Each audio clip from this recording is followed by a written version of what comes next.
Hiroo Onoda was born on March 19, 1922 in Kainan, Japan. He joined the Imperial Japanese Army in 1942 and was trained as an intelligence officer. His training focused on survival, guerrilla warfare, and gathering intelligence behind enemy lines. In December 1944, as World War II neared its end, Onoda was sent to Lubang Island in the Philippines. His orders were clear. He must destroy airstrips and piers, conduct sabotage operations against Allied forces, and most importantly, never surrender or take his own life. He was told to hold his position until his superiors gave a direct order to return. When the war ended in August 1945, Japan announced its unconditional surrender following the atomic bombings of Hiroshima and Nagasaki. However, communication with the small Japanese units scattered across the Pacific Islands was difficult. Onoda and his small group, consisting of 3 other soldiers, Yuichi Akatsu, Shoichi Shimada, and Kinshichi Kozuka, did not receive confirmation of the war's end. When leaflets were dropped from airplanes announcing Japan's surrender, Onoda dismissed them as enemy propaganda. Believing the war was still ongoing, he and his men retreated deep into the jungles of Lubang Island and continued to live as soldiers. In the following years, Onoda's group carried out occasional attacks, ambushing local police or villagers whom they believed to be enemy spies. Supplies grew scarce, and they survived by stealing rice, bananas, coconuts, and cattle from local farms. Over time, his men began to doubt that the war was still going on. In 1949, Yuichi Akatsu decided to leave and surrendered to Philippine authorities. The remaining 3, Onoda, Shimada, and Kotsuka, stayed hidden. In 1972, Kotsuka was shot and killed by police while burning a local farmer's rice store, leaving Onoda completely alone.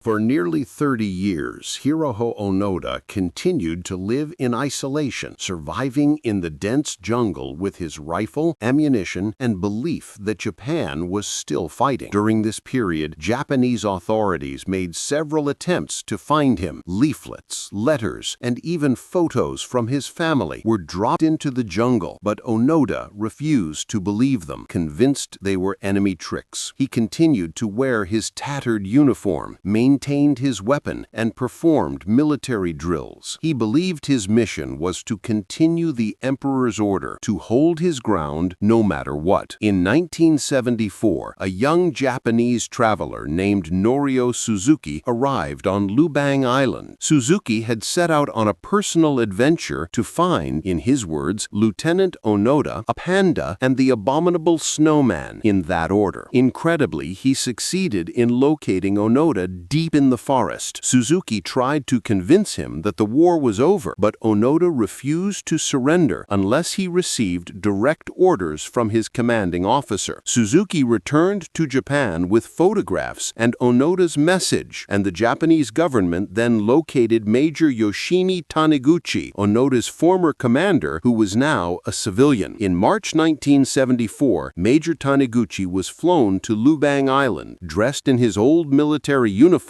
he met Onoda and formally delivered the emperor's order that the war had indeed ended, and he was relieved of his duties. Only then did Hiroo Onoda finally surrender. He was 52 years old and had spent 29 years living in the jungle. He handed over his rifle, sword, and ammunition, all still in working condition. Remarkably, he had not surrendered until his superior officer personally ordered him to. After his return to Japan, Onoda became a national sensation. Many saw him as a symbol of dedication, discipline, and loyalty, though others viewed his story as a tragic reminder of Japan's wartime indoctrination. He was officially pardoned by Philippine President Ferdinand Marcos, since all his actions had been under the belief that the war was still ongoing. Onoda struggled to adjust to post-war Japan, finding it completely transformed from the country he had once served. In 1975, he moved to Brazil to live on a cattle ranch, later returning to Japan in his later years to establish youth survival camps. Hiroo Onoda died on January 16, 2014, at the age of 91. For nearly 3 decades, Hiroo Onoda's war had continued in his mind long after the rest of the world had moved on. His story remains one of the most extraordinary examples principles of duty and belief, a man who kept fighting because to him the war had never truly ended.